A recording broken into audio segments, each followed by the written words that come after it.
Hello and welcome. I'm Imran Gata, sitting in for Riz Khan. Can Turkey build a modern identity without facing its troubled past? As Turkey emerges as a key player on the world stage, unity at home is being hindered by the nagging question of past violence. The killing of more than 1 million Armenians nearly a century ago and the recent tensions with Kurds have long been sensitive political issues. The government even pushed through a law making it a crime to insult Turkishness. That led to charges against dozens of writers, including Nobel Literature Prize winner Orhan Pamuk and journalist Hrant Dink. Dink was later assassinated after speaking out about what he and many others called the Armenian genocide. Well, today we ask, should Turkey push harder for a more inclusive public debate about its violent past? Remember, you can call in with your questions, and we also welcome your text messages and your emails. Well, joining us to discuss these issues are Ece Temelkuran, one of Turkey's best-known journalists and political commentators. She's recently published the book Deep Mountain, Across the Turkish-Armenian Divide. Also with us, Mustafa Akyol, a writer and columnist with the Hurriyet Daily News. His forthcoming book is titled Islam Without Extremes. They're both in Istanbul. Welcome to the show. Ece Temelkuran, if I could start with you, the title Deep Mountain. In a literal sense, I'm assuming it refers to Mount Ararat, but there must be a deeper, more metaphorical meaning to it. What does it mean? Actually, it comes from Silva Gabudikyan. She was the oldest poet in Armenia when I interviewed her. She told me, looking at Ararat from Yerevan, this line, and it was so touching. She said, young lady, Mount Ararat is a matter of height for you, but it's a matter of depth for us. She meant the memory and all those, painful memories, obviously. So the name came from Silva Gabudikyan and from the memories that have been buried, painful memories that have been buried under that, very high mountain. I've read a couple of chapters of the book. It's very well written. It's melancholic. It's got a very poignant tone to it. What do you see as your fundamental role in writing this book? The book has, I targeted the ordinary people, ordinary Armenians and, common Armenians and common Turks. Because my friend, Hrant Dink, Armenian journalist who was shot dead in 2007, was killed by ordinary Turkish, kids who was 16 years old. So I targeted the ordinary people, both Armenians and Turks. And I think it has already formed a bridge in between these two peoples. Since it has been translated to English, I've been going to United States and London. I've been giving speeches at Harvard, Oxford, and some other universities. So I came to understand that it has already built some bridges which I was hoping to form. So this was the main goal of the book, actually. You say it's built bridges. There's also been criticism of the book. Online, I read in the Armenian Weekly, the online magazine, an editorial which accuses you of, quote, infantilization of Armenians, that you have, quote, larger-than-life claims about the transformative power of the book itself. And it also says the characterization of the Armenian individuals in the book is, for all its heart-wrenching emotionality, strikingly one-dimensional. What do you think about that sort of criticism? Even you have difficulties to pronounce those words, so I think those criticism is quite limited to intellectual circles. As I said before, I targeted to ordinary people, and the intellectual circles in both Turkey and in Armenia or in Armenian diaspora is not my target, because they are already involved in this issue and they have they are already sensitive to the issue. They know the terminology and etc. But the ordinary people living in both communities need to know their stories, each other's stories, and this was the thing I was trying to do. I was trying to go beyond the terminology, and I was inviting people to tell their own stories. All those intellectual circles are so reserved and they're so close to the outer world, but the real life is going on there people kill each other, people there tell their stories. I'm like, I try to explain in the book that nations forget, but people don't. And I try to explain to Armenians, for instance, that Turkish people remember what happened in 1915, and I try to tell the Turkish people about Armenians, their personal stories and their touching, painful memory about 1915. Do you believe that it should be accepted by not only the Turkish state, but by the Turkish people as well, that it was a genocide? I think stories should be heard first. It's not the state issue. The diplomatic process is quite moody, and it's so unpredictable, fragile at the same time. But I think people on both sides should be ready to embrace the truth and embrace each other's truths, embrace each other's stories. And Turkish people are getting, you know, more ready to hear the stories of Armenians nowadays, I suppose, because before it was before killing of Hrant Dink, this issue was dehumanized by the official perception of the history. But now, after Hrant's death, after a human's death, and it happened in front of everybody's eyes, the issue is humanized again. And people in Turkey learned that this guy, Hrant Dink, loved his country, loved his people, loved Anatolia. So for the first time, the Armenian issue has become a human issue for Turkish people. So that was one of the things that I tried to do, to humanize the issue.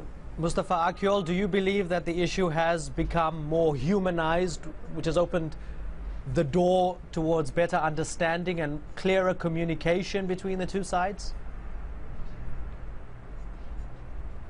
I think there's progress, certainly. Turks shut themselves from what happened in 1915, and they have their own narrative. And I think that we as Turkish people should be more empathetic to the tragedy of the Armenians, to the horrible ethnic cleansing of Armenians from Ottoman Anatolia in 1915. That's certainly much needed.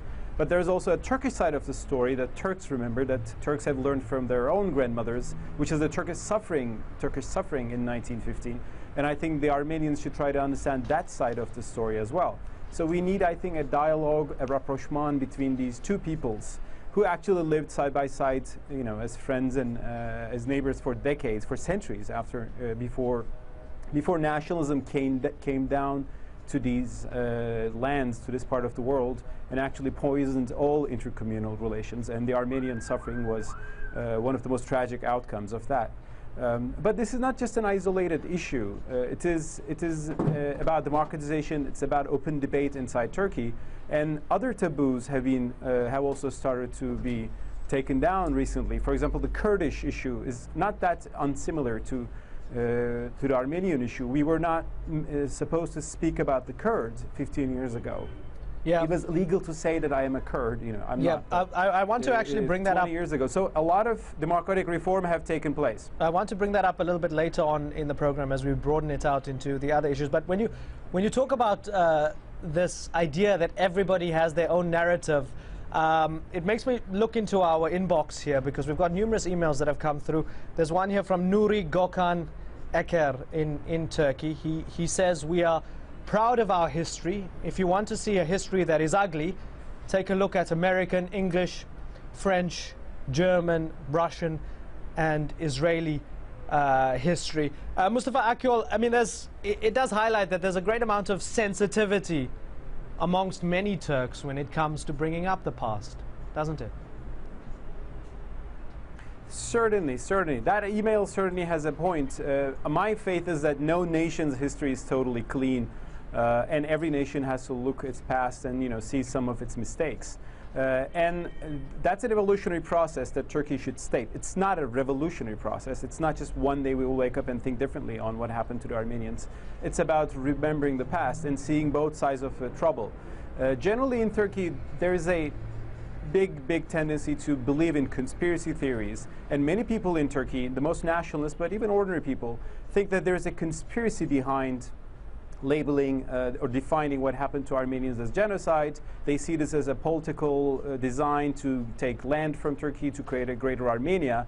This might be totally unrealistic, but still many people believe in that. So instead of pushing Turkey with international resolutions by the French Parliament or the US Congress, I think what we need is to help the Turks to look at 1915 more objectively, and help the Armenians to look at more objectively too, because there's a Turkish side of the suffering in that period. Turks only remember that side, and Armenians remember only their side. And that's maybe in human nature, that you only remember the losses on your own people. And I think we need more openness, more dialogue to come to a fair solution and understanding about this issue. I just want to go to Ece one more time before we take a break. Ece, there is a sense of irony, is there not, given that the legal scholar who actually coined the term genocide, Raphael Lemkin, actually based his definition of genocide on the events of 1915 and what the Young Turks actually did to the Armenians. Why do you think there's such a great politicization of the word genocide and the politics of naming? Is it because, as your book I think suggests, it deals with the foundation of the modern Turkish identity? At that time, Turkey was carving its new definition of itself and its own patriotism and nationalism. Is that the reason? Well, actually, it's about this cleanness that you've been talking about earlier. 1923, when the Republic was established, the Republic was supposed to be clean, you know, young and strong. And for that reason, the history should be cleansed. For that reason, what happened before 1923 was vanished from the history. It's not only about Armenians, but also for Kurdish people. So what we're trying to do here is to write the history for once, you know, for once and all, because our history is rewritten from the very beginning. So it's for Kurds and Armenians.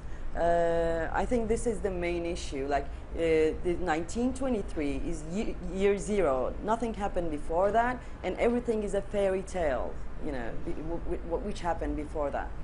Ece and Mustafa, stay with us. We have to take a short break now. More of our discussion in a moment. We'll be right back.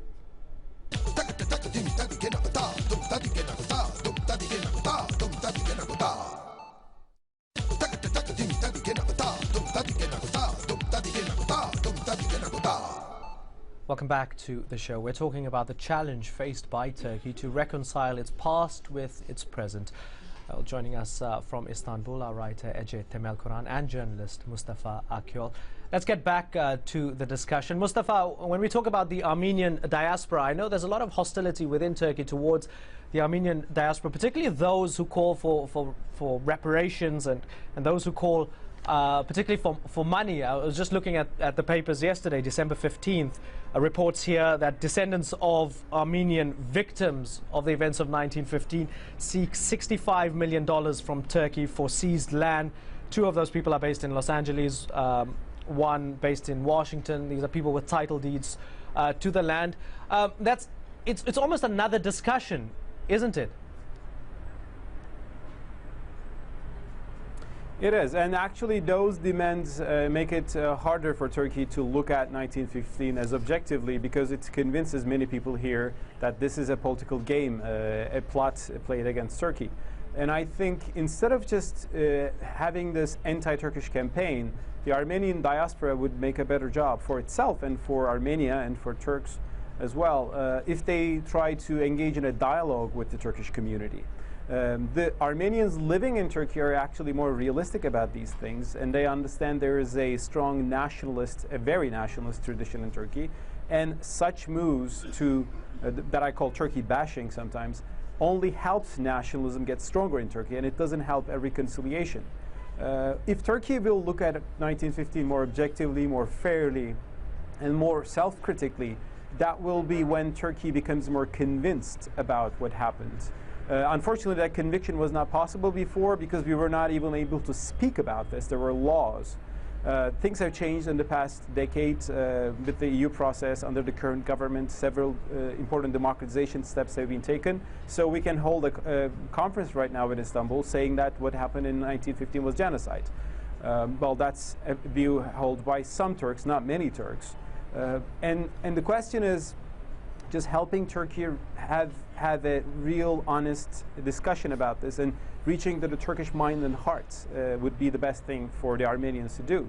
When they organize an anti-Turkish campaign, it only makes Turkey more reactionary, more defensive on these issues. Ece Temel Kur'an, there's also criminalizing genocide denial, something that we've seen particularly in France, throwing people into jail for denying that it was genocide. Do you consider that as something that would help or hinder the process of accepting the events of 1915 and also the process of reconciliation?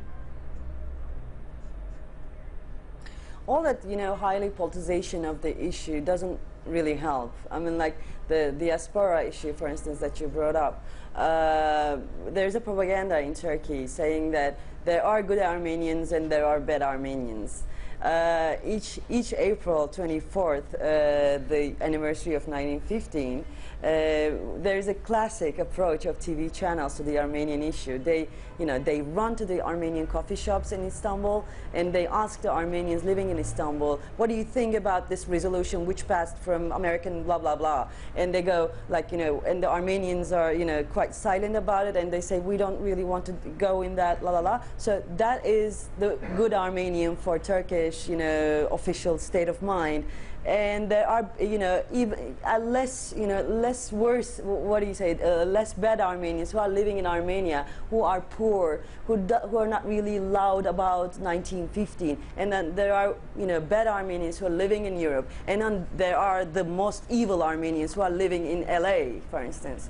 So this kind of propaganda coming from the diaspora strengthens that perception. In that sense, I'm like, all that kind of politicization, the things, the law that was about the past in France as well, are quite harmful to the dialogue that we're seeking for, that we're desperately seeking for. All these, diplomatic ups and downs are, ruining our efforts to the goal of dialogue. And there are people on both sides, on Armenian side and on Turkish side, who are genuinely looking for this, situation to talk, a new discourse to keep the relation going on, because we actually need a new discourse. Yes, I mean, you say there's diplomatic ups and downs. Turkish-Armenian state relations seem to have had a thaw in 2009 with those protocols, but since then they seem to have gone backwards, sadly and interestingly enough. I want to bring up something else, Ece, the Kurdish issue, and whether you think there are parallels between Turkey's relationship with its past as it relates to the Armenians and its relationship with its Kurdish population, who, we mustn't forget, are Turkish citizens. What do you think? I've been writing about Kurds since I was 19. I'm like since 1993, and it's an ongoing live conflict. Whereas Armenian issue is something else. But I came to, be in this Armenian issue quite recently, like in 3 or 4 years, and I learned that Armenian issue is even more, in code, dangerous than Kurdish issue, because it has this very specific significance. Like, it is a very important brick in the wall of establishment. Once you pull that brick, the whole wall of establishment would collapse. That's why Armenian issue is much more dangerous to talk about comparing to Kurdish issue. Kurdish issue is so live, we're in it, and there are ups and downs in that area as well. Like this government has done very courageous and very positive things when it comes to Armenian and Kurdish issue. But when there are ups and downs, it's so easy to go back to the cliche, classical nationalist, or actually ultra-nationalist discourse in both areas. Right. In both issues, I mean. Mustafa, I'm interested, despite the fact that you say the government has taken steps of democratization to open things up, I came across a fascinating study by Mersin University. The PKK conflict aside, it talks about the social distance between Kurds and Turks living in urban areas rapidly widening. In the year 1998, 12.8% of the Kurds surveyed said they would marry a Turk, and 26.9% of Turks surveyed also responded positively to the question. However, this year, 0% of Kurds responded affirmatively and only 1.3% of Turks. It also says in 1998, 0% of the Turks surveyed said they felt that Kurds need to be expelled from the country. However, this year, 9.9% of Turks feel that Kurdish, ethnic Kurds need to be expelled from the country. Are those worrying trends? Yes, they are, to a degree. We have to see that there are nationalisms on both sides. There's a very fierce Turkish nationalism which was imposed and which was created by the state from the beginning of the republic, which denied the Kurds, which even denied that they exist. And because of that, the Turkish society have been brainwashed to believe that Kurds simply do not exist. And when they saw that they exist, it was a shock for so many people. And that's one side of the problem. And some people still keep denying, or when they see that Kurds as a separate group in Turkey, they have a hard time in accepting them as equal citizens with the same rights for education or to speak their language. That's one side of the problem. On the Kurdish side, Kurdish nationalism is also very strong. It's a late nationalism. They think they have been wronged and persecuted, which is partly true. But based on that, they developed a very rigid ideology. And the Kurdish movement, the PKK, which also used terrorist tactics against Turkish civilians and the military, they also kill the Kurds who are on their side but who don't support their ideology. So there's an authoritarian on the Kurdish side within the Kurdish movement as well. The question is, can Turkey accept to be a multi-ethnic, a multicultural society again? It was like that for centuries under the Ottoman Empire, and Kurds simply existed as Kurds. And today, many Turks refer to that past and say, well, we existed together for centuries by understanding, by recognizing each other, but we denied that pluralism, and we got into this monist, authoritarian culture in the 20th century. So modernization, in one sense, was not very helpful in that regard. Okay. Now we're trying to look back and also look forward to say, maybe we can live as Kurds and Turks together again. Okay, Mustafa and Ece, we have run out of time. I hope we did add at least some depth to this discussion, which could go on and on. Thank you very much, Ece Temelkuran and Mustafa Akyol, for joining us. Thank you for having me. From Istanbul. And thank you, the viewer, for joining us. Remember, you can follow the show on Facebook and see what we're up to there. You can give us your feedback on the show and post your questions and your comments. From me and the team here in Washington, thanks for watching.